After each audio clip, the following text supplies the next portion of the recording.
আমাদের প্রবাসী ভাইয়েরা, তাদের প্রতি বিনম্র শ্রদ্ধা। অথচ অন্তর্বর্তীকালীন সরকার যেই খুঁটির উপর দাঁড়িয়ে আছে, তাদের উচিত ছিল, আমি বারবার বলেছি, শতবার টকশোতে বলেছি, আজকে প্রবাসীদের ভোটের অধিকার নিশ্চিত করতে হবে। কোনো মূল্যে এর তৃতীয় কোনো কথা নাই।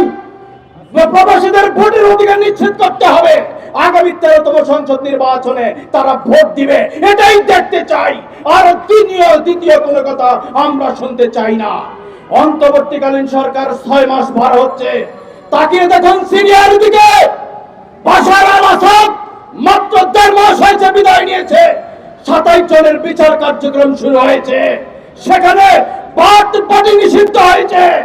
বাংলাদেশে গত 16 বছরের পেশিবাদী যে আওয়ামী লীগ সরকার, আজ পর্যন্ত এখন অন্তর্বর্তীকালীন সরকার গণদাবির মুখে আওয়ামী লীগকে নিষিদ্ধ করতে পারছে না। আমরা বলতে চাই, আগামী দিনে একটা ইতিহাস তৈরি করতে হবে।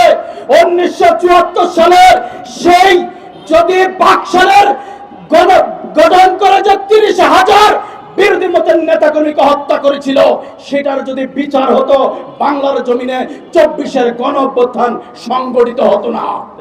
আজকে যদি এই স্বৈরাচারের মুখোশ যদি উন্মোচিত না হয়, বিচারের মুখোমুখি না হয়, তাদেরকে নিষিদ্ধ করে না হয়, আগামী দিনে তাহলে আরেকটি দল স্বৈরাচারী হবে।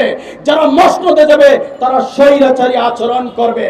বাংলার গণতান্ত্রিক আমি জনগণ এটা দেখতে চায় না।